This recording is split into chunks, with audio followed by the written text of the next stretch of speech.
Hey, thanks so much for tuning into the Daily Dose for Spiritual Growth. We are continuing to dive in to the book of Exodus. It is Thoughtful Thursday, and I'll make sure to end this Daily Dose with some thought-provoking questions for us to ponder, for us to think about, and for us to apply to our lives, because that's the purpose, right? We can know knowledge, we can have education, but are we actually applying God's truths to our lives and allowing it to transform who we are? Does it change the way we think? Does it change the way we act? Does it change the way we speak and how we treat one another?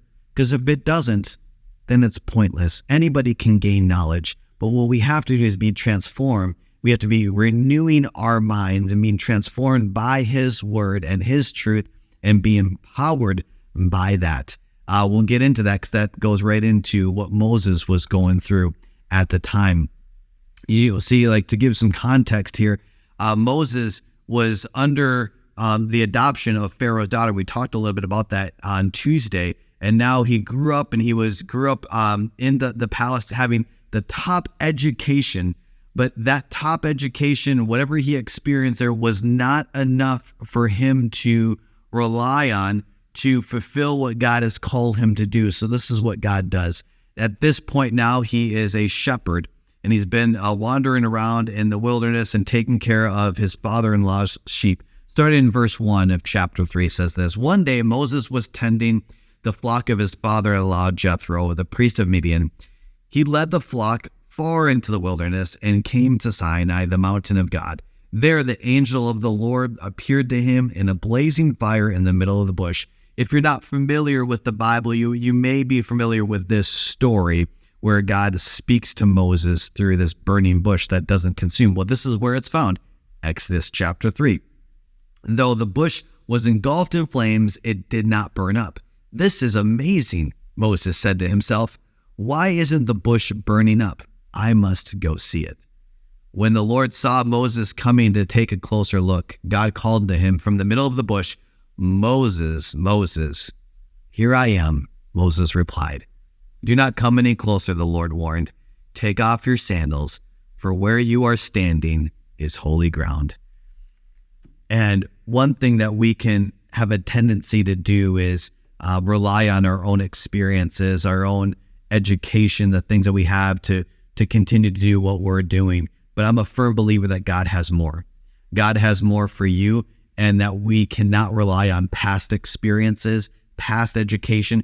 We need a fresh wind. We need a fresh voice from the Lord. We need a fresh perspective. And that's what God was doing to Moses right there. He was revealing himself directly to Moses. And I'm so thankful that the Lord knows exactly what we need. So what we need may not be a burning bush that's not consuming, but maybe we need a quiet time, and maybe we need to hear His still small voice. Maybe we need to eliminate the distractions around us. Maybe we should rely on past experiences or past educations to get us through what God may have us do. What we need to do is we need to take a pause, take a moment, and say, God, speak to me. Just like what Moses said, he was curious. He went to that bush, and what that bush led is for him to take off sandals and to say, here I am, Lord. When the Lord said, take off your sandals, for this is holy ground. You know, every time that you go to the Lord, when you take some time and say, God, here I am. You may not need to take off your sandals, your flip-flops, your Crocs, your Hey Dudes, whatever shoes or whatever socks you have. You may not need to do that. Maybe you want to, or maybe the Lord is leading you to do that. But every time you go to the Lord, it's a holy place, and God reveals Himself.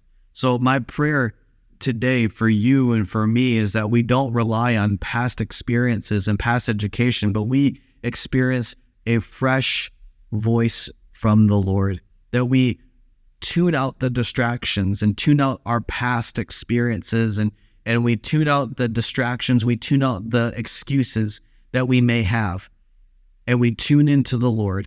Just like how Moses was curious about this bush, let us be curious to hear God's voice today.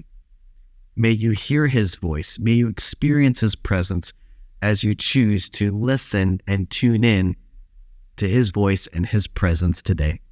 I want to thank you so much for tuning in. Make sure you tune in tomorrow for the Daily Dose for Spiritual Growth.